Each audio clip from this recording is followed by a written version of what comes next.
I'm having a major blank. It's because I'm with Heather.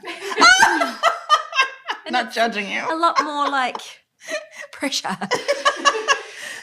Okay.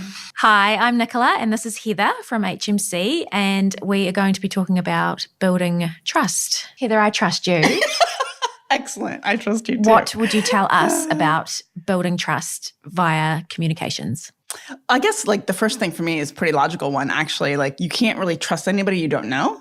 So as an organization, for people to trust you, you've got to be out there. You got to be seen. So you got to be doing something. You need to be seen in the media. You need to be seen online. You need to be seen in front of your people that you need to build relationships with. So that's the number one, is being seen. And we definitely know that when you're online, like LinkedIn or wherever, that people don't respond to a brand, right? They respond to a person.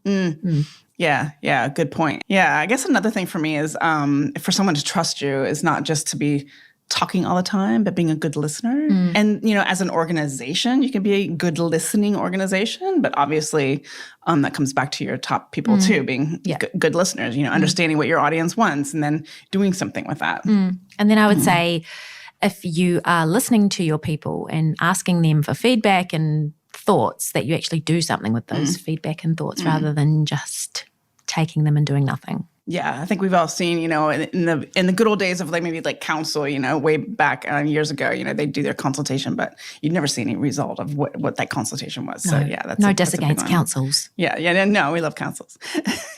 Another big one too, and this is I guess, keeping your promises. And also, we're all going to make mistakes. People make mistakes. Organizations make mistakes. And when you do, it's apologizing and making it right. So I think that's a big part of building trust is people seeing you doing that. What about showing you care? Do you think when you're a leader, you necessarily need to show you care? Or is it okay to be a little bit removed? What's the balance or the line between showing you care, but also having that leadership mana, I guess? Yeah, right. No, that's a really good point, actually.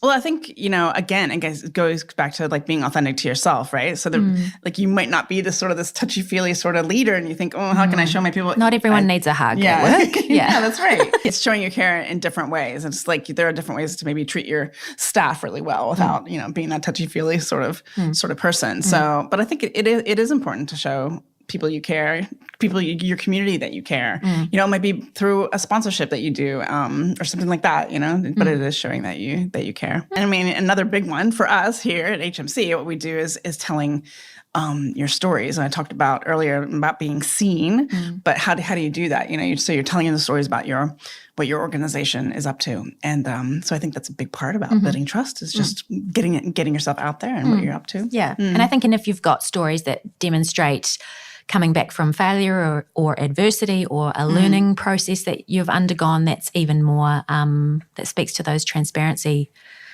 attributes you talked about in terms of building trust. Yeah, no. So showing and acknowledging your fails and how you've come back and just not being so precious about it. Yeah, having that a bit of vulnerability, I suppose. Yeah, that's a really good point. Yeah, so there's a few ideas for building trust, and give us a call if you need some help.